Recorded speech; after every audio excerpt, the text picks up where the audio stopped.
Hot అంశాలపై debate news బెంచ్కి స్వాగతం. రాష్ట్రంలో జరుగుతున్న తాజా పరిణామాలు, వాటి వెనకాల ఉన్న వాస్తవాలు మాట్లాడేందుకు ప్రస్తుతం మనతో పాటు ఉన్నారు పురుషోత్తం రెడ్డి, రాజకీయ విశ్లేషకులు. నమస్తే అండి. నమస్తే అండి. డ్రగ్స్ కేసుని మనం వ్యక్తిగత కేసుగా చూడాలా, లేకపోతే పార్టీకి ప్రభుత్వానికి ముడిపడి ఉన్న కేసుగా చూడాలా? ఎవరైతే పుట్టా మహేష్ కేసు ఖచ్చితంగా అది వ్యక్తిగత కేసు, సామాజిక సమస్య రెండు ఉన్నాయి. వ్యక్తిగత కేసే కానీ సామాజిక సమస్య. రెండు రాజకీయాల్లో సమాజాన్ని ప్రభావితం చేసే స్థితిలో ఉండడం, ఒక రాజకీయ పార్టీ ప్రతినిధిగా ఉన్న కారణంగా ఖచ్చితంగా ఆ రాజకీయ పార్టీకి, అందులోనూ ఆ రాజకీయ పార్టీలో రాష్ట్రంలో అధికారంలో ఉంది కాబట్టి ఆ రాజకీయ పార్టీ నాయకత్వ ప్రభుత్వానికి సంబంధాన్ని అంటగట్టలేకపోయినా బాధ్యత నుంచి విస్మరించలేము.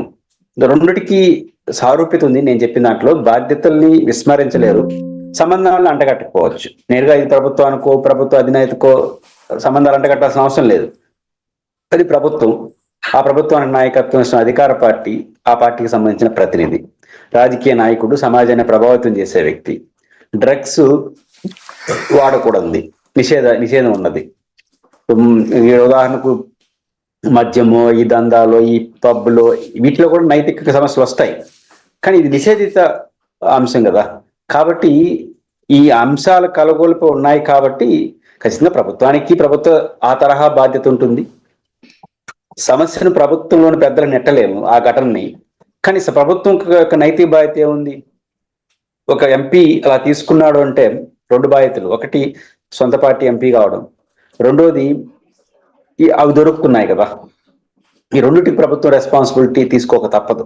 కాబట్టి ప్రభుత్వానికి ఆ బాధ్యత ఉంది. వ్యక్తిగతంగా వారికి కూడా నిజాలేంటి, తీసుకున్నారా, వారు వివరణ ఇచ్చారు, అవన్నీ విచారణలో తేలుతుంది, చట్టం ముందు జరుగుతుంది. బట్ తీసుకున్నారనే నిజమైతే నిస్సందేహంగా నైతిక బాధ్యత అయితే వస్తుంది కదా. ఎందుకంటే మోడల్గా ఉండాల్సిన వాళ్ళు డ్రగ్స్ పైన యుద్ధం చేయాలని ప్రభుత్వం అంటుంది. డ్రగ్స్ సామాజిక మహమ్మారిగా మనం చూస్తున్నాము. దాని ప్రజాప్రతినిధులే మోడల్గా ఉండాల్సిన వాళ్ళే కొంత ఇట్లాంటి వాటికి చేస్తే, ప్రజాప్రతినిధులు అలా చేశారు కాబట్టి అది ఒక ఆదర్శంగా తీసుకుంటారని నేను అన్నగాని, ఒక లెక్కలేనితనం అయితే కింద వరకు కూడా వస్తుంది కదా, సాధారణ ప్రజలకు కూడా వస్తుంది కదా, ప్రజాప్రతినిధులే మోడల్గా ఉండాలని తీసుకున్నారని. కానీ ఇది మిడిల్ క్లాస్ మీద, ఇతరుల మీద ప్రభావం పడుతుంది. కాబట్టి నైతిక సమస్య ఉంది, రాజకీయ సమస్య ఉంది, ప్రభుత్వ బాధ్యత కూడా ఉంది. కాకపోతే ప్రత్యర్థులుగా ఉండే వాళ్ళు మొత్తం కలిసి చంద్రబాబు నాయుడు గారికో లోకేష్ గారికో ఆట కట్టవచ్చు. కానీ మనం జనరలైజ్ చేసి మాట్లాడుకోవడం కాకుండా పర్టికులర్ గా మాట్లాడుకుంటే ప్రభుత్వం బాధ్యత ఒక రకంగా ఉంటుంది, వ్యక్తిగతంగా ఉంటుంది, సమస్యగా ఉంటుంది. ఈ కోణంలో నేను ఈ ఇష్యూని చూస్తాను. ఇక్కడ మామూలుగా అక్కడ రేవంత్ కాకుండా కేసీఆర్ ఉంటే నిన్న మొదట నెగిటివ్ రావడం, ఆ పైన పాజిటివ్ రావడం అంటే కుట్ర చేశారనేవాళ్ళు.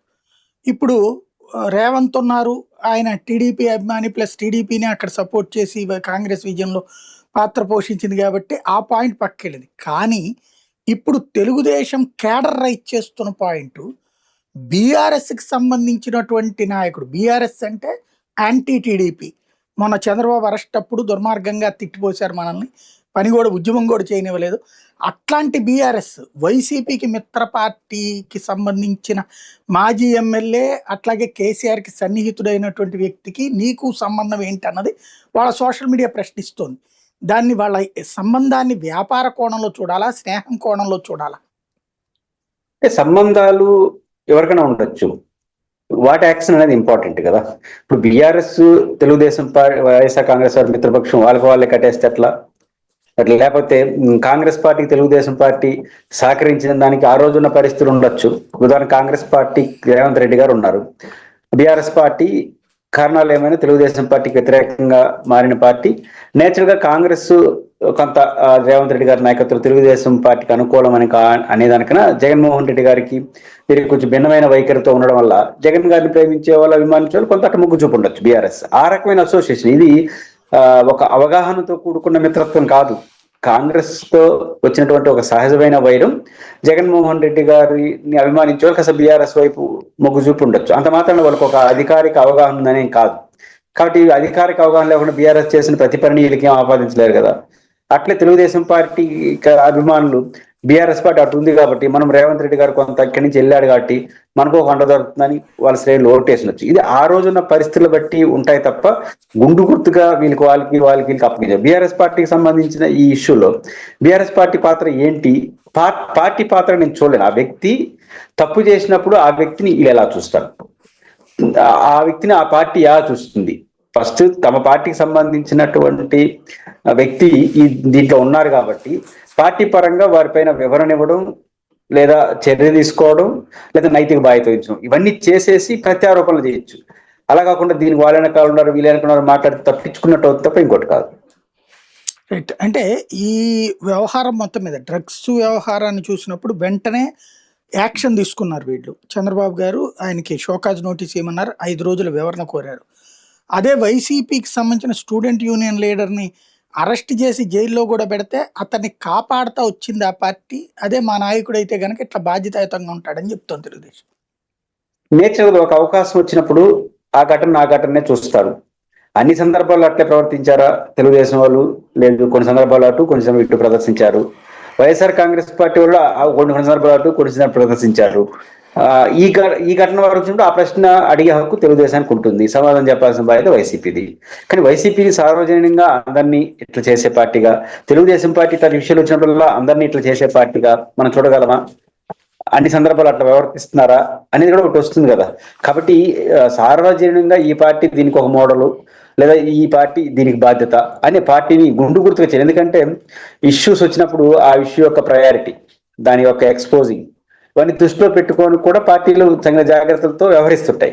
కాబట్టి సార్వజనికంగా ఒక పార్టీ ఇట్లాంటి విషయాలు వచ్చినప్పుడు కఠినంగా ఉంటా ఉంది, లేదా సార్వజనికంగా ఒక పార్టీ ఇట్లాంటి విషయాలు వచ్చినప్పుడు నెగిటివ్గా ఉంటా ఉంది, డెమోక్రటిక్ గా లేదు, ఆదర్శంగా లేదని చెప్పడానికి రెండు పార్టీలకు మనం ఛాన్స్ ఇవ్వలేం. ఎందుకంటే మల్టిపుల్ గా ఉన్నాయి కారణాలు, ఒక్కొక్క సందర్భంలో ఒక్కొక్క రకంగా వ్యవహరిస్తున్నారు. కాబట్టి ఒక నైతిక అంశాల ముందుకు వచ్చినప్పుడు ఒకే ఒక అభిప్రాయం, టాప్ టు ఇష్యూస్ ఉండేటువంటి ఈ పార్టీ కట్ట ఆ పార్టీ కట్ట అట్లేం లేదు.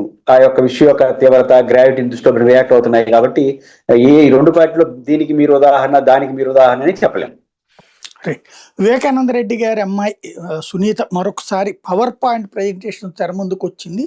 సిబిఐ తప్పు చేసింది, సిబిఐ సరిగ్గా పట్టించుకోలేదు, నేను ఎంత చెప్పినా నా పోరాటం కొనసాగిస్తాను అంటుంది. ఏం చేయాలనుకుంటున్నట్టు ఆవిడ. అదే సందర్భంలో తను కోరుకుంటున్న విధంగా జగను భారతీయుల్ని నేరుగా విచారించాలి కదా, ఎందుకు విచారించట్లేదు అంటుంది. ఇప్పుడు సునీత గారు, భారతి గారు జగన్ గారిని విచారించాలంటున్నారు. అవతల వైసీపీ వాళ్ళు వీళ్ళని విచారించాలంటున్నారు. దాని ఆధారంగా చేసుకుని విచారణ జరుగుతాయా? కోర్టు అయినా సిబిఐ అయినా. ఇప్పుడు ఉదాహరణకు ఎవరి మీద నిందేయడానికి స్కోప్ లేదు. ఎందుకంటే సిబిఐ కోర్టు ఉంది, హైకోర్టు ఉంది, సుప్రీంకోర్టు ఉంది, సిబిఐ ఉంది. 4 ఇండిపెండెంట్ ఆర్గనైజేషన్స్ మనకు కనిపిస్తాయి ఇక్కడ, సర్వోన్నత న్యాయస్థానంతో సహా. కానీ నలుగురు ఒకే తప్పు చేస్తారా? ఒకవేళ ఎక్కడైనా పొరపాటు జరిగితే నలుగురు ఒకే పొరపాటు చేస్తారా? ఎప్పుడైనా సుప్రీంకోర్టుకి వారు వెళ్ళారు, విచారణ పరిధిలో వాళ్ళు తీసుకురావాలి. అంటే బహిరంగ చెప్తున్న మాట ఎంపీగా వారిని ఓడించారనో ఇట్లాంటి కారణాలు చెప్తున్నారు. ఈ కారణంగా వివేకానంద రెడ్డి హత్య కేసులో వాళ్ళు ఇద్దరిని ఎట్లా విచారిస్తారు? విచారించడం సాధ్యం అవుతుందా? మీరు ఆధారాలు అంటే విచారించడానికి బలమైన వాదనలు కాకుండా వాదనలన్నీ ఆర్గ్యుమెంట్లో చేయాలి. మీరు ఇంకొకరిని విచారించాలంటే తగిన ఆధారాలు చెప్పాలి. సిబిఐ కోర్టు లోయర్ కోర్టుకి వెళ్ళమనింది, ప్రాథమిక కోర్టుకి, అక్కడికి వెళ్ళారు, అక్కడ తీర్పు వచ్చింది, మళ్ళీ పైకి వెళ్ళారు, మళ్ళీ పైన వచ్చింది. ఇవన్నీ చూసినప్పుడు మీకు వాళ్ళ మీద అనుమానం ఉండొచ్చు కాక, అనుమానానికి ప్రామాణికం ఏంటి? మీరు చెప్తున్న కారణాలు ఎక్కడక్కడ లింక్ కుదరట్లేదు. అంటే మనం ఆర్గ్యుమెంట్ చేయడానికి లింక్ కాదు, విచారించడానికి లింక్ కుదరాలి. విచారించడానికి అవసరం లేదని, వాళ్ళు విచారించాల్సిన అవసరం లేదని విచారణ తర్వాత తేల్చింది. అంటే ఒక దశ విచారణ తర్వాత సాయి గారు బేసిక్ గా కొన్ని అనుమానాలు, ఎవరిని విచారిస్తే కొంచెం కొత్త పాయింట్ దొరుకుతుంది, నిజాలు దొరుకుతాయని తెలుసుకోవడానికి స్కోప్ ఉంటుంది, నేను కాదన్నా. కానీ ఆ మొత్తం వ్యవహారంలో వారి పాత్రకు సంబంధించిన సహేతుకమైనటువంటి కారణాలు మీరు చెప్పకుండా మనకున్న వ్యక్తిగత ఇష్టాలో అనుమానాల్లో చేస్తే బాగుంటుంది అనుకునే పద్ధతిలో చేస్తే దీనికి అద్దె ఎక్కడ ఉంది? రెండు భారతి గారు, జగన్ గారికి సంబంధించి ఇట్లాంటి విమర్శలు నేను వాళ్ళకి ఎలాంటి ఇప్పుడు ఉదాహరణకు చర్చలు రకరకాల దాంట్లో ఏం చేస్తారు, భయము. వివేకానంద రెడ్డి గారు, అసలు జగన్మోహన్ రెడ్డి గారు, భారతి గారు ఓనర్స్ కదా ఆ పార్టీకి. నా పాయింట్ అది. బేసిక్ గా ఓనర్స్ కదా, జగన్మోహన్ రెడ్డి గారు వైఎస్ఆర్ కాంగ్రెస్ ఆయన ఎవరు అనుకుంటే వాళ్ళు. అలాంటప్పుడు ఆయన ఇంకొకరు భయపడడం ఏంది? కాబట్టి కాబట్టి దీన్ని వివేకానంద రెడ్డి గారి ఇష్యూలో జగన్ గారిని విచారించాల్సిన అవసరం కేవలం వాళ్ళ పార్టీ అవినాష్ రెడ్డి గారు ఇంకోరు వాళ్ళకున్న బంధుత్వాలు, అంటే మీకు కూడా బంధుత్వాలు ఉన్నాయి కదా అందరితో. కాబట్టి బంధుత్వాలు, అనుమానాలు లేదా పొలిటికల్ అలిగేషన్స్ ఆధారంగా చేసుకొని మాట్లాడడం అనేది సరైనది కాదు. అదే కోర్టు వాళ్ళ వాదాన్ని సపోర్ట్ చేస్తూ మాట్లాడలేని పరిస్థితి ఉంది. అందువల్ల అయితే నేను వదలనంటే అర్థం ఏంటి, ఇంకా వాళ్ళు మాట్లాడుతూ ఉంటారు. ఇప్పుడు ఈ అజెండా కాస్త రాజకీయ అజెండాగా మారుతుంది. ఏమవుతుంది, సుప్రీంకోర్టు తీర్పు వచ్చేసిన తర్వాత దానిపైన మళ్ళీ మాట్లాడితే లీగల్గా ప్రొసీడ్ అయ్యే అవకాశం ఉంటుంది. కాబట్టి సుప్రీంకోర్టు తీర్పు వచ్చేంత వరకు అలిగేషన్స్ చేయొచ్చు. ఇప్పుడు దానికి అలిగేషన్స్ చేసినా సిబిఐ సరిగ్గా చేయకపోదంటే మళ్ళీ వాళ్ళు కోర్టుకు వెళ్తే, మీరు ఎవరి మీద ఆరోపణలు చేస్తున్నారో వాళ్ళు కోర్టుకి వెళ్తే కోర్టు ఖచ్చితంగా దానిపైన మాట్లాడడానికి వీల్లేదని తీర్పు కూడా ఇస్తుంది. ఎందుకంటే కోర్టు ఇచ్చిన తర్వాత నాకు నచ్చలేదంటే ఇంక దానికి అర్థమే ఉంది, ఇంకెక్కడికి పోవాలి? Highest supreme court, highest CBI.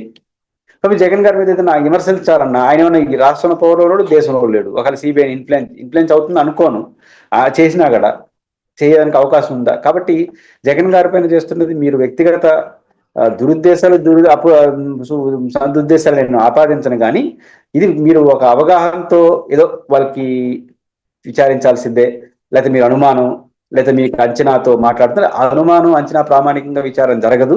So ఇప్పుడు వాళ్ళు ఇంతకుమించి చేయగలిగింది ఏమీ లేదు. అయితే ఇప్పుడు తీర్పులో ఎవరి దోషులో సిబిఐ తేలుస్తుంది కదా సాయి గారు. తప్పు ఎవరిది, సహకరించిన వాళ్ళది ఎవరిది? కానీ విచారించడానికి ఎందుకు టాప్ ప్రయారిటీ ఇస్తున్నారు? వాళ్ళిద్దరిని విచారించి ఏమొచ్చేస్తుంది? కాబట్టి అంటే పొలిటికల్ గా విచారణ వాళ్ళిద్దరికి వెళ్తే అదొక ఇష్యూగా మారుతుంది. కాబట్టి వారు ఎందుకు అలా చేస్తారో తెలియదు, కానీ బహుశా వారికి నిర్ణయించుకుంటే ఎంతకాలం చేస్తారో తెలియదు, కానీ పొలిటికల్ అవుతుంది. కానీ పొలిటికల్ అది చుతిమించితే ఖచ్చితంగా కోర్టుకు వెళ్తే యువతల వాళ్ళు ఖచ్చితంగా కోర్టు దాన్ని ఆపే ప్రయత్నం కూడా జరుగుతుంది. అంటే ఆమె ఒక విక్టిమ్ గా చెప్పుకుంటోంది. మా తండ్రిని చంపిన దాంట్లో వీళ్ళిద్దరి పాత్ర ఉంది. రాత్రి పూట 11 గంటల దాకా నేను నిద్ర మేలుకొని ఆ కాగితాలన్నింటినీ పరిశీలిస్తే నాకు వచ్చిన అనుమానాలన్నింటినీ సిబిఐకి చెప్తే సిబిఐ పట్టించుకోలేదు, సిబిఐ వినిపించుకోలేదు. చివరికి కోర్టుకు వెళ్తే కూడా కోర్టుకు కూడా సిబిఐ అన్నీ చేసేసామని చెప్తోంది అన్నటువంటిది ఆవిడ వాదన నెంబర్ 1. నెంబర్ 2 వచ్చేటప్పటికి వివేకానంద రెడ్డి గారి కేసు ఒకటి, తర్వాత మొన్న ఏవైతే తిరుమల లడ్డు విషయంలో ఈ రెండిట్లో కూడా జగన్ని నేరుగా టార్గెట్ చేస్తుంది సిట్టు, కేంద్ర ప్రభుత్వానికి సంబంధించినటువంటి సిబిఐ అనుకుంటే, ఈ రెండిట్లో కూడా జగన్ని టచ్ చేయలేదు అన్నటువంటి కోపం తెలుగుదేశం శ్రేణుల్లో కూడా ఉంది. చివరికి వాళ్ళు ఒక కార్టూన్స్ టైప్లో కూడా కొన్ని, అంటే ఏఐ ఫోటోలు కూడా ఏదో చంకలో జగన్ని పెట్టుకుని నరేంద్ర మోడీ ఎత్తుకు తిప్పుతున్నటువంటి వాటికి కూడా ప్రొజెక్ట్ చేస్తున్నారు. అంటే బీజేపీ కాపాడుతోంది జగన్ని అన్నటువంటిది. రాష్ట్ర బీజేపీ నాయకత్వం ఏం మాట్లాడలేదు, కానీ ఇలా జరుగుతుంది, దాన్ని ఎలా చూడాలి? సాయి గారు, ఇక్కడ మనకి ఇష్టం లేదు కాబట్టి వెంటనే అలిగేషన్ చేసేయడం ఎట్ట సాధ్యం? తిరుమల లడ్డు విషయం ఉంది సాయి గారు. తిరుమల సర్టిఫికెట్ లో ముఖ్యమంత్రి గారు ఎట్ట ఆపాదిస్తాము? 2, ఈరోజు తిరుమల లడ్డు విషయంలో ప్రజెంట్ ఛార్జ్ షీట్ దాన్ని కోర్టు అంగీకరిస్తుందా లేదా, దాంట్లో ఆరోపణకి గురైన వాళ్ళు ఆర్గ్యుమెంట్లో ఏం తేలుతుందని కాలం నిర్ణయిస్తుంది, కోర్టులు నిర్ణయిస్తాయి. కానీ ఒక అలిగేషన్ ఏంటి, ఒకనొక సందర్భంలో ఈ గవర్నమెంట్ వచ్చిన తర్వాత 4 ట్యాంకులు రిజెక్ట్ అయినాయని, తర్వాత ఇంకొక రూపంలో అదే ట్యాంకులు వాడారని ఒక అలిగేషన్ చేశారు. ఇక్కడ వెంటనే ఎవరికి బాధ్యత చేస్తారు? ముఖ్యమంత్రికి దాని బాధ్యత ఇచ్చేస్తామా? సాధ్యం కాదు కదా, ముఖ్యమంత్రికి ఏం సంబంధం? కాబట్టి తిరుమల లడ్డు విషయంలో తప్పెక్కడ జరిగింది? ఇప్పటివరకు సిట్టు నిర్ధారించినంత ప్రకారం బహుశా ఈ టెండర్స్ పాలసీలో తీసుకొచ్చినటువంటి సరళీకరణ లేదా అధికారులు కొందరు పాత్ర, వీటికి సంబంధించి అలిగేది. దీనికి డైరెక్ట్గా ముఖ్యమంత్రిని నెట్ట విచారించడానికి స్కోప్ ఎక్కడుంది?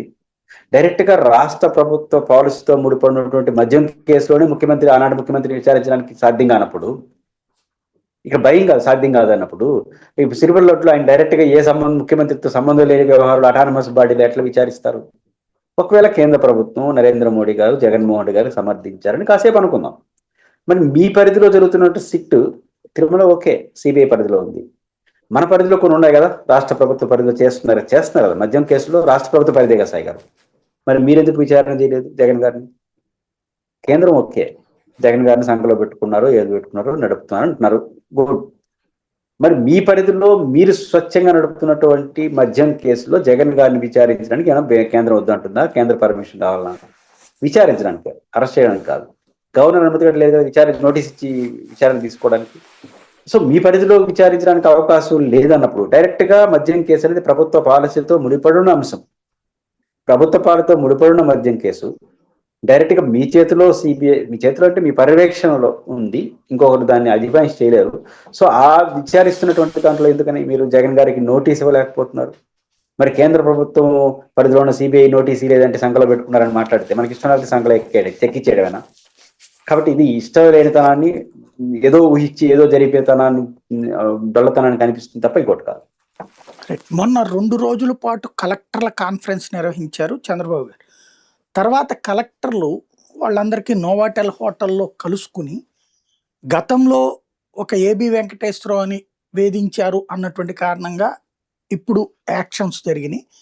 అట్లాగే ఇప్పుడు ఐఏఎస్లు ఐపీఎస్ల మీద కేసులు నడుస్తున్నాయి. మనందరం ఎంతకాలం కష్టపడి ఎంత స్టేజీకి వచ్చి చివరికి జైళ్ళకి ఎందుకు వెళ్ళాలి, మనం రూల్స్ ప్రకారమే ఫాలో అవుదాము అనుకున్నారు అన్నటువంటిది ఒక ఇంటెలిజెన్స్ రిపోర్టు ప్రభుత్వం దగ్గర ఉంది అన్నటువంటి వాదన ఉంది. ఎంతవరకు నిజం అనుకుంటున్నారు? వారు కూర్చొని అనుకున్నారా లేదో నాకు తెలియదు, ఇంటెలిజెన్స్ రిపోర్ట్ ఏముందో తెలియదు. కానీ ఆల్ ఇండియా సర్వీస్ అధికారుల్లో కానీ ఉన్నత స్థాయి అధికారులు ఈ చర్చ నడుస్తుంది. కొంతమంది అటువైపు అడుగులు కూడా వేస్తున్నట్టున్నారు. నిజమే కదా, ఇప్పుడు జగన్ గారి కోపం వస్తే కొంతమంది, చంద్రబాబు గారు కొంత కోపం వస్తే ఇంకొంతమంది అనే భావన వచ్చినప్పుడు అది జరుగుతుందా లేదా కానీ ఆ చర్చ అయితే నడుస్తుంది రాష్ట్రంలో. గతంలో కొంతమంది అధికారులు వైఎస్ఆర్ కాంగ్రెస్ పార్టీ కీలక పాత్రలను కొంచెం అనుకూలంగా ఉండాలని ముద్ర ఉన్న వాళ్ళందరినీ పత్రికలే రాసేస్తున్నాయి కదా, పత్రికలే విచారించేసి తీర్పులు ఇచ్చేస్తున్నాయి. ఆ రకంగా మానసిక ఒత్తిడి కూడా గురవుతున్నారు. అప్పుడు రూల్ బుక్ మ్యాజిస్ట్రేట్ గా పాటిస్తే ఎవడు ఏం చేయలేడు కదా. ఈ దశకు అంటే ఒక చర్చ రావచ్చు, అంటే రూల్ బుక్ పాటించకుండా ఏం చేయాలని. రూల్ బుక్కే పాటిస్తారు, ప్రతిదానికి రూల్ బుక్ కాదు కదా, రూల్ బుక్ ఇంటర్ప్రిటేషన్స్ కూడా ఉంటాయి కదా. కాబట్టి ఒక రూల్లో పలానా పేజీలో పలానా ఉంది, ఇది కుదరదు, ఇట్లా చేసుకుంటా పోతే పరిపాలన స్తంభించిపోతుంది. అలాగని ఇట్లా కాదు అని ఆదేశించబట్టి మంత్రిని మీరు నోటు పెట్టని అంటారు ఐఏఎస్ ఆఫీసులో. ఎందుకంటే వాళ్ళు ఆ హక్కు మంత్రులకు ఉంది, దాని తర్వాత పరిణామాలు వారే భరించాల్సి వస్తుంది, వీళ్ళు డిసెంట్ నోట్ రాస్తుంటారు కాబట్టి. సో ఖచ్చితంగా అధికారులు రూల్ బుక్కే పాటించాలి.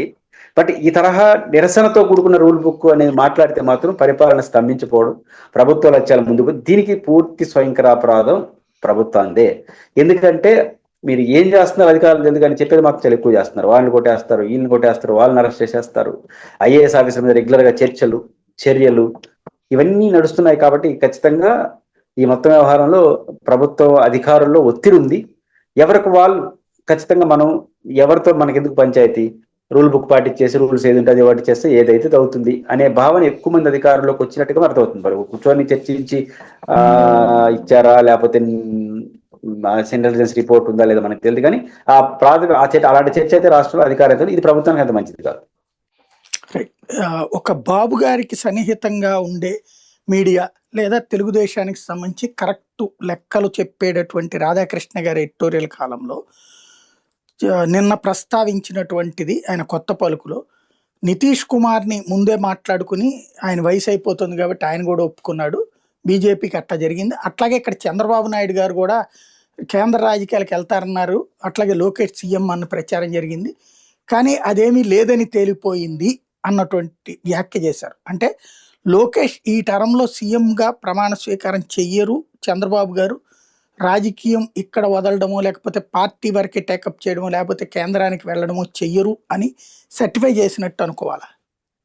వారు వ్యాఖ్యలు చూస్తే వారికి అలాంటి అంచనా, వారి అంచనా ప్రకారం అది ఉండొచ్చు. ఇప్పుడు నా అంచనా ప్రకారం ఈ ఇయర్ లోపల లోకేష్ గారు ముఖ్యమంత్రి కాకపోతే ఆ తర్వాత ఈ టర్మ్ ముఖ్యమంత్రి అయ్యేదానికి అవకాశం లేదని నేను నమ్ముతాను ఈ ఇయర్ లోపు. ఎందుకంటే ఉగాది లాంటిదైతే దాదాపు 3 years పైన ఉంటుంది, ఈ ఇయర్ ఎండింగ్ లోపు అయితే దాదాపు 2.5 years పైన ఉంటుంది. తను సఫిషియెంట్ లీడర్గా చీఫ్ మినిస్టర్గా ప్రూవ్ చేసుకున్న సరైన సమయం. కానీ అటు పిమ్మట మళ్ళీ లేట్ అయితే మాత్రం ఎలక్షన్ ముందు వస్తుంది, అది లేనిపోని కాంప్లికేషన్స్ వస్తాయి. కాబట్టి ఈ సంవత్సరం లోకేష్ గారు అయితే అవ్వాలి, లేకపోతే అవ్వేదానికి అవకాశం లేదు బికాస్ ఆఫ్ పొలిటికల్ సిచ్యువేషన్. వాళ్ళు చేస్తానంటే మనం చేయగలిగింది ఏం లేదు, ఒక జనరల్ పొలిటికల్ అసెస్మెంట్ అలా చూస్తాను నేను. అయితే వారు చెప్పినట్టు వారు ఇప్పుడు బీహార్లో రాజకీయ అధికార నాయకత్వ మార్పు అనేది చాలా సాఫీగా నడిచిపోయింది. దానికి రీజన్ ఏంటంటే ఇద్దరు ఒకటే అభిప్రాయంతో ఉన్నారు. బీజేపీకి ఒకే అభిప్రాయం, వీళ్ళకి ఏంటి నితీష్ కుమార్ వయసు రీత్యా బీజేపీ మంచి పొజిషన్లో ఉంది కాబట్టి కేంద్రంలో గౌరవప్రదంగా మంత్రి పదవి గౌరవప్రదం స్థానం ఇచ్చినప్పుడు తను అక్కడికి వెళ్ళడం, తన కుమారుడికి రాజకీయ భవిష్యత్తుకి ఒక అవకాశాన్ని కల్పించడం, రెండు జరుగుతున్నప్పుడు ఆయన సంతృప్తి చెందుంటాడు. బీజేపీ ఒక నితీష్ కుమార్ గారు లాంటి సీనియర్ పర్సనాలిటీ మాకు అవసరమని గౌరవప్రదంగా ఢిల్లీకి తీసుకెళ్లొచ్చు. రీజన్ వాళ్ళు సుదీర్ఘ కాలం తర్వాత వాళ్ళ నాయకత్వంలో సొంత ప్రభుత్వం ఏర్పాటు అవుతుంది కాబట్టి కొంత చొరవ చూపుతారు. వాళ్ళ అవసరం అక్కడ ఉంది. కానీ ఆంధ్రప్రదేశ్లో తెలుగుదేశం అవసరం తప్ప బీజేపీ అవసరం ఏముంది? నాయకత్వ మార్పు అంటే వారు అంతర్లీనంగా నాకు అర్థం అవుతుంది. నేను కూడా అది కరెక్ట్ అనిపిస్తుంది. ఏంటంటే సాయి గారు బేసిక్గా చంద్రబాబు నాయుడు గారు ముఖం చూసే ఓట్లేశారు. చంద్రబాబు గారి హామీలు, చంద్రబాబు గారి యొక్క నాయకత్వం. ఇప్పుడు ఆయన మార్చేసి లోకేష్ గారిని పెడితే ఎవరేమో అనరు, పెట్టుకోవచ్చు. వాళ్ళకి ఆ కెపాసిటీ ఉంది. 134 మంది సొంత ఎమ్మెల్యేలు, ఎవరు వ్యతిరేకత ఏం కాదు, పార్టీలో కూడా ఏం వ్యతిరేకత రాదు. కానీ సమాజానికి అయితే ఒకటి చెప్పాలి కదా, ఎందుకు మార్చారు, చంద్రబాబు గారు యాక్టివ్ ఉన్నారు, ఎందుకు మార్చారు అనే క్వశ్చన్ వచ్చినప్పుడు ఈ రోజుకి అది మా ఇష్టం, మాకు అధికారం ఉంది మార్చని చెప్పొచ్చు. కానీ 29 ఎన్నికలు అది చెడు ప్రభావం చూపిస్తుంది. అంటే కొడుకును ముఖ్యమంత్రి చేయడం కోసం ఆయన మార్చుకున్నాడు. ఇది యాక్సెప్టబుల్ కాదు సొసైటీస్లో. ఎంతో కొంత నష్టం తెలుగుదేశానికి వస్తుంది. అయితే ఎప్పుడు వాళ్ళకి ఈజీ అవుతుందంటే కేంద్ర ప్రభుత్వం చంద్రబాబు నాయుడు గారి సేవల్ని దేశానికి ఉపయోగించుకోకుండా ఒక కీలక మంత్రి పదవి లేదా ఉప ప్రధానమంత్రి అట్లాంటిది ఇస్తాం, అట్లా ఇస్తే ఆహ్వానం, మీరు దేశానికి కూడా మీ సేవలు అవసరం అనే పిక్చర్ ఇస్తే లోకేష్ గారిని చేయడం చాలా ఈజీ అయిపోతుంది. ఎందుకంటే ఆయన ఎందుకు పోతున్నా అంటే దేశ సేవ కోసం అయిపోతుంది. అట్లాంటి పరిస్థితి బీజేపీ ఇక్కడ ఆంధ్రప్రదేశ్లో ఇవ్వదు. ఎందుకు ఇవ్వదు అంటే వాళ్ళ అవసరమే ఆంధ్రప్రదేశ్లో లేదు. ఈ మార్పుల్లో బీజేపీకి లాభం. బీహార్లో ఉంది. బీహార్లో రెండు ఉన్నాయి. బీజేపీ అవసరం ఉంది, నితీష్ కుమార్ గారి ఆసక్తి కలిసింది. ఇక్కడ తెలుగుదేశం అవసరం తప్ప బీజేపీ అవసరం ఎక్కడ ఉంది? ఇప్పుడు తెలుగుదేశం ఏమనుకుంటే జరిగే పరిస్థితి ఢిల్లీలో జరగదు. సో అవసరం ఆయా ప్రాధాన్యత దృష్ట్యా బీజేపీ వ్యవహారశీలు తప్ప జరిగింది తప్ప ఇక్కడ ఆంధ్రప్రదేశ్ ఇంకోటి ఏం కాదు. చంద్రబాబు నాయుడు గారికి ది బెస్ట్ మెథడ్ ఆయన్ని ఢిల్లీకి పిలిపించుకొని గౌరవప్రదంగా దేశ అవసరాల కోసం మనం మీ సేవలు అవసరం అని చెప్తే లోకేష్ గారి ప్రమాణ స్వీకారం సాఫీగా నడిచిపోతుంది. అట్లా కాకుండా చేసే అవకాశం కూడా వాళ్ళకు ఉంది. అది కూడా ఈ 1 year లోపల చేస్తే సక్సెస్ అవుతారో లేకపోతే రివర్స్ అవుతుందో మొత్తం మీద ప్రయోగం చేయొచ్చు. కానీ ఎన్నికల ముందు చేస్తే కుదరదు. ఆ ఎన్నికల తర్వాత ఏమని ప్రకటించాలి? అదొక సమస్య తెలుగుదేశం పార్టీకి. 29 ఎన్నికల్లో ఖచ్చితంగా లోకేష్ గారి నాయకత్వంలో ప్రభుత్వం ఏర్పడుతుంది చెప్పాలి. ఇప్పుడు పవన్ కళ్యాణ్ గారు ఏం చేయాలి? ఇప్పుడు చంద్రబాబు గారిని అనుభవం నాయకుడు, ఆయనకి అవసరం అంటే ఓకే. ఇప్పుడు చంద్రబాబు గారి కూడా మీరు నేర్చుకుంటాను, ఆయనకి నాకన్నా ముందు రాజకీయాలు ఇట్లా మాట్లాడితే కుదరదు. ఆ గతంలో ఏం మాట్లాడారు? అందరూ కలిపి జగన్ గారు అనే భూతాన్ని చూపించి మాట్లాడేసినారు. జగన్ గారు వస్తే మనం అయిపోతాం, భూతం అని చెప్పి మాట్లాడేసినారు. ఇప్పుడు జగన్ గారు భూతం పనిచేయదు. జగన్ గారు భూతం ప్రజలు యాక్సెప్ట్ చేయరు. ఎందుకంటే ఆయన ఓడిపోయినాడు. అక్కడ మీ ప్రేమ ఉందో లేదో తర్వాత కోపాలు ఇవన్నీ పోయి ఉంటాయి సాయి గారు. అందుకని జగన్ గారిని చూపించి కలిసి రావడానికి స్కోప్ లేదు. లోకేష్ గారు ఇవన్నీ సస్పెన్స్ ఉన్నాయి. ఇక్కడ మళ్ళీ 29 ఎన్నికల్లో కూడా ఆయన పేరు చెప్పకుండా చంద్రబాబు గారి పేరు చెప్తే మళ్ళీ మార్చుకోవచ్చు. కానీ ఏదైనప్పటికీ కూడా ఆ సంక్లిష్ట పని ఇప్పుడే చేస్తే పోతుందని తెలుగుదేశం అనుకున్నట్టుంది. కాబట్టి కేంద్ర ప్రభుత్వం సహకరిస్తే స్మూత్ గా పోవడానికి వాళ్ళు చెప్పుకోవడానికి ఉంటుంది. లేకపోయినా పొలిటికల్ విల్ పవర్ ఉపయోగించుకొని చేయాలనుకుంటే ఈ 1 year లోపల చేస్తారు. ఈ లోపల చేయకపోతే మాత్రం ఈ టర్మ్ అయ్యేదానికి తక్కువ అవకాశాలు లోకేష్ గారికి ఉంటాయి. అంటే ఇప్పుడు గనక చేయకపోతే, ఇప్పుడు క్రిందసారి కేసీఆర్ కేటీఆర్ ని చేయలేదు, కేటీఆర్ ఇప్పటికే తిప్పలు పడుతున్నాడు, అదే పరిస్థితి రాదా లోకేష్ కి? రావచ్చు. బట్ పరిస్థితి పక్వానికి రావాలి. ఇప్పుడు ప్రయోగం చేసేస్తారు, ఏమవుతుంది? ఇప్పుడు ఉదాహరణకు ఆంధ్రప్రదేశ్లో ఆర్థిక సంక్షోభం రోజు మాట్లాడుతున్నారు, డబ్బులు లేవు, పరిపాలన సమస్యలు అన్నీ కనిపిస్తున్నాయి, రకరకాల ఇష్యూస్ ఉన్నాయి. ఇటంలో చంద్రబాబు గారు అనుకుంటే బెటర్ అనే భావన ప్రజలు కూడా ఉంటుంది కదా. ఇప్పుడు లోకేష్ గారు అక్కడికి వస్తే ఏ కారణం రాక నాకు హెల్త్ బాగాలేదని కూర్చోవచ్చు, లేదా రాజకీయాల నుంచి నేను ఢిల్లీ కన్నా పోతానని చెప్పచ్చు తప్ప ఈ రెండు కాకుండా నేను లోకేష్ గారిని ఎంకరేజ్ తెలుసుకున్నారంటే మీకే కదా అవకాశం అంటారు. అందుకని ఆ తెలుగుదేశం పార్టీ ఆ ఇబ్బంది పడుతుంది. తెలుగుదేశం పార్టీ తప్పు చేయట్లేదు, ఇక్కడ ఇచ్చినా తప్పు చేయలేదు. ఎందుకంటే ఇవ్వడానికి సరైన మెసేజ్ ఇవ్వాలి ప్రజలకి. కేంద్ర ప్రభుత్వం సహకరించి దేశ సేవలు బాబు గారిని ఉపయోగించుకుందాం అంటే చాలా ఈజీ అయిపోతుంది, స్మూత్గా అయిపోతుంది. అలాంటి పరిస్థితి బీజేపీ చేయదు. ఎందుకు చేయదు అంటే వాళ్ళ అవసరం లేదు. ఇక్కడ ఏమవుతుంది? ఇటువంటి మారిస్తే బీహార్ లేదా అధికారంలోకి వచ్చారు. ఇది ఒక మౌలికమైన సమస్య. దానికి తోడు తెలుగుదేశం పార్టీకి సంబంధించి 29లో ఏం చేయాలి? ఈ కసు వీళ్ళకి ఒత్తిడి ఉంది. సమస్య ఉందంటే ఉంది. కేటీఆర్ గారు, రాహుల్ గాంధీ ఏ పేరని చెప్పండి, ఇన్ టైంలో ముఖ్యమంత్రిగా చేస్తే ఒక పొజిషన్లోకి వెళ్తాడు కదా, అది కరెక్టే. లోకేష్ గారు ఎన్ని చేసినా చంద్రబాబు గారు అనే పర్సనాలిటీ అక్కడ ముఖ్యమంత్రిగా ఉన్నప్పుడు ఇది కనిపిస్తుంది. కాబట్టి ఇవన్నీ ఉన్నాయి. బలమైన ముద్ర వేద్దాం అనుకుంటే వేసేదానికి ఆంధ్రప్రదేశ్లో ఏమీ లేవు. వాళ్ళ చేతులు రాజధాని పోలవరం చాలా ఇదే అవుతుంది. ఇంక ఐటీ అంత త్వరగా రాదు, హైదరాబాద్, బెంగళూరు, చెన్నై ఉంది. కాబట్టి బలమైన ముద్ర అవకాశం లేదు. వేసుకొని 29 పోదాం అంటే కుదరదు. నష్టం వచ్చినా లాభం వచ్చినా రెండే. బీజేపీ సహకరించి ఉపయోగపడితే చేయడం, లేదా సాహసం చేసి కొట్టేద్దాం అంటే కొట్టేస్తారు. ఈ సంవత్సరం కొట్టకపోతే మాత్రం మళ్ళీ కష్టం అవుతుంది. ఫైనల్ గా ఒకటి చెప్పండి, జనసేన ఆవిర్భావ దినోత్సవానికి సంబంధించిన కార్యక్రమాలు మన నాగబాబు గారు చెప్పుకొచ్చారు. వాస్తవంగా మేము 70 స్థానాల్లో గెలిచేవాళ్ళం, పవన్ కళ్యాణ్ గెలిచేవాడు ఒంటరిగా పోటీ చేస్తుంటే. కానీ జగన్ అనేటటువంటి పాలకుడు అసలు రావడానికి వీల్లేదు, ఉండటానికి వీల్లేదు అన్నటువంటి ఉద్దేశంతో చాలా బలమైనటువంటి పోరాటం చేశారు. అందుకనే త్యాగం చేశాం, ఒక 50 స్థానాలు త్యాగం చేశాం అన్నటువంటి వాదనని ఎలా చూస్తారు? ఇది ఒక రకంగా ఈ తెలుగు తెలియని అసహనాన్ని, అసౌకర్యాన్ని కనిపిస్తాం సాయి గారు. ఇప్పుడు వాళ్ళు 70 అన్నారు కాబట్టి ఇమీడియట్ చేస్తారు నేను అన్న కానీ, ఎటువంటి పరిస్థితుల్లోనూ ఆ స్కోప్ లేదు. ఎందుకు లేదు? మీరు 70కి పోటీ చేస్తే 70 గెలిచేట్టుగా ఉంటే 175కి ఎందుకు పోటీ చేయలేదు? 75 లాజిక్ ఏంటి? 10-20 అనేది లాజిక్ కరెక్ట్, ఎందుకంటే మిత్రపక్షాలు అవగాహన, లేదా బలంగా జనసేనకున్న ఒక 10-20 నియోజకవర్గాలు అనుకుంటే ఒంటరి అది ఒక వాహన. 75 అనే కాన్సెప్టే లేదు. కానీ 75 గెలిచే పరిస్థితి జనసేన ఉంటే రాష్ట్రం అంతా గెలుస్తుంది. ఇంకేం 15-20 కదా, పెద్ద ఇబ్బంది ఉంది. కాబట్టి అది ఆ 70 గెలిచే పరిస్థితిలో ఉంది అనుకుంటే 90 కూడా వస్తాయి. మీకు ఒక లాజిక్ చెప్తాను. రాష్ట్ర విభజన జరుగుతున్న సమయంలో అటు విభజన ప్రతిపాదనలు, మాటలు, మంత్రులు జరుగుతున్నప్పుడు రాజశేఖర రెడ్డి గారు ముఖ్యమంత్రిగా మొదటిసారి ముఖ్యమంత్రి అయ్యే పరిస్థితి వచ్చినప్పుడు, ఎన్నికల క్యాంపెయిన్ జరిగేటప్పుడు సోనియా గాంధీ గారిని టీఆర్ఎస్తో పొత్తు పెట్టుకుందాం వద్దని చర్చ హైకమాండ్ ముందు జరిగింది. అప్పుడు ఆంధ్రప్రదేశ్ నుంచి, సీమాంధ్ర ప్రాంతం నుంచి ఒక అలిగేషన్ ఏంటంటే, మనం టీఆర్ఎస్తో పొత్తు పెట్టుకుంటే తెలంగాణకు అనుకూలం ముద్రపడిపోతుంది, రాయలసీమ కోస్తాలో కొంత ఇబ్బందికర పరిస్థితులు వస్తాయి అనే అభ్యంతరం ఈడు చెప్పారట. ఆంధ్ర కోస్తా రాయలసీమ నాయకులు నోట్ చేసుకున్నారంట సోనియా గాంధీ గారు. తర్వాత తెలంగాణ నాయకులను పిలుచుకొచ్చారట. వాళ్ళని అడిగితే టీఆర్ఎస్తో పొత్తు పెట్టుకుని 110కి కనీసం 90 నుంచి 100 కొడతామని వాళ్ళు అన్నారట. తర్వాత ఇద్దరిని కూర్చోబెట్టుకుని ఒక క్వశ్చన్, ఆంధ్రాకు లాభమా నష్టం అని పక్కన పెడదాము, తెలంగాణ నుంచి టీఆర్ఎస్తో పొత్తు పెట్టుకుంటే 90 నుంచి 100 దాకా వచ్చే అవకాశం ఉంది, ఫ్లిప్ చేసే పరిస్థితి వస్తూ ఉంది అని వాళ్ళు అంటున్నారు, దీని ఎట్లా చూద్దామని. అది జరగచ్చు, మాకు నష్టం అని ఆంధ్రప్రదేశ్ అంటే, ఇద్దరు కలిసి చెప్తున్న మాట 90-100 దాకా వస్తూ ఉంది అనేది ఇద్దరు కనిపించారు. దీన్ని ఈ లాజిక్ పాయింట్ సోనియా గాంధీ పట్టుకొని వాళ్ళు చెప్పింది ఏంటంటే, మీరు చెప్పింది ఇద్దరు ఏకీభవిస్తున్న అంశం 90 దాకా వస్తాయని. గుడ్. కానీ 90 దాకా తెలంగాణలో కాంగ్రెస్కి వచ్చేస్తుందని తెలిస్తే ఇక్కడికన్నా అక్కడ ఎక్కువ వస్తాయి బోండి అని నిందట.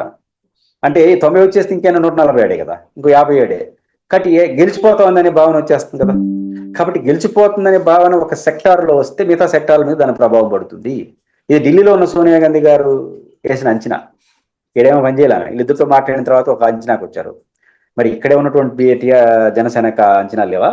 ఇప్పుడు మీరు ఓడిపోవాల్సింది జగనే కదా, మీరే గెలుస్తారు అంటున్నాను. నిజంగా 70 స్థానాలు గెలిచే అవకాశం జనసేనకు ఉంటే అది పక్కా అయితే రాష్ట్రం అంతా కూడా మీరే గెలుస్తారు. ఇంకొక 20 అయితే ఈజీగా వచ్చేస్తాయి, పెద్ద సమస్య కాదు. లేకపోతే తెలుగుదేశం కనీసం 25 అయితే వస్తాయి కదా వీళ్ళ లెక్కనైతే. అప్పుడు తెలుగుదేశం బయట ఉండి ఆయన మద్దతు ఇచ్చేది కదా పవన్ కళ్యాణ్ సీఎం, జగన్ రానిది కదా తెలుగుదేశం. అయితే నేనైతే 70 వస్తే వాళ్ళ 25 వీళ్ళకి సాధారణ మెజార్టీ వచ్చేస్తుంది. 70 వచ్చే పరిస్థితి ఉంటే సోనియా గాంధీ గారు లెక్కే, సోనియా గాంధీ ఢిల్లీ గారు లెక్క, ఇక్కడ పవన్ కళ్యాణ్కి లామపార్కు లేవా?